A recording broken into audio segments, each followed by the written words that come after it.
Deputy Brian Pitt, School Resource Officer for North Rose-Wolcott High School, and a deputy with the Wayne County Office of the Sheriff.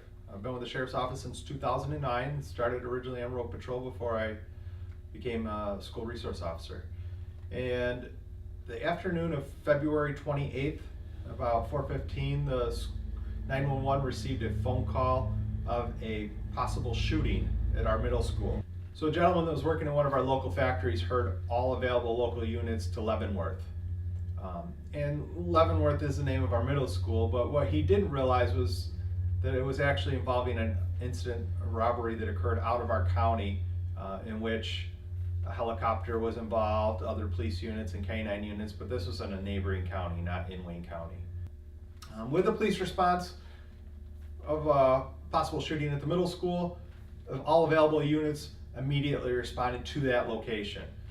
And the first units were an off-duty police officer, an officer from the New York State Department of Environmental Conservation, some state police, as well as one of our own deputies. Our deputies, these police officers made entrance into the school. Fortunately, a custodial staff was able to open the door for them, and with the threat of a shooting in the school, they proceeded to clear the school or check to see what was going on. This time there was no actual threat taking place in the school, so these students were not even aware of the upcoming police response or that there was anything going on at that point. Once it was identified that by the police officers that there was no threat at the middle school, we immediately started sending resources to the other two schools to check them as well. We had after-school programs taking place at the elementary school as well as the high school, and in addition to that, many sporting events as well. So we had quite a collection of both adults, parents, teachers, staff, and students in all three buildings. One of the challenges that we ran into was that not all of the after-school staff were intimately familiar with our response plans, and as they have not partaken in lockdown drills or lockout procedures in the past, as we had done those drills during the school day. But fortunately, we had enough staff that were familiar with those that they were able to relay the expectations. The students and staff did a wonderful job in adapting to the situation and safely locking down and securing themselves while patrols checked the building.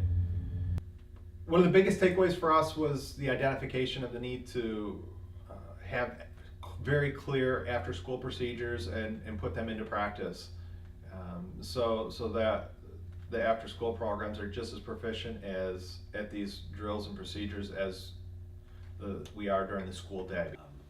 A rumor came into 911 that there'd been a shooting in one of our buildings, possibly at the middle school. I was sitting in my district office at the time, hearing these rumors, not sure what was going on, trying to get in touch with my high school principal, who actually was at an appointment out of district. So we really had no idea what was going on at the district level. Once we heard this from multiple sources, we decided that we better go see what was going on, since I couldn't get anybody to answer at the middle school. When I arrived on scene, there were a few police officers who had just shown up. They also were very puzzled. They asked us if we had a shooting.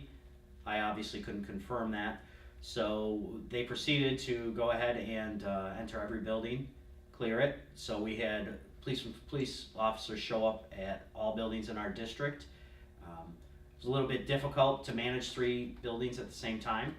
So we had to try to rely heavily on cell phone communication, which inside of our buildings was very difficult.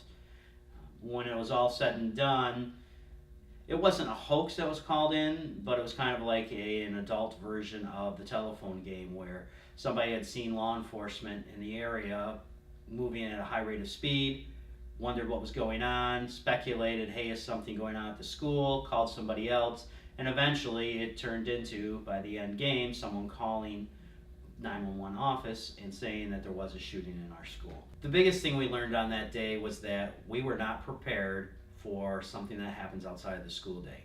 We pride ourselves on being forward thinking and being more aggressive with preparing for a crisis situation than most school districts do.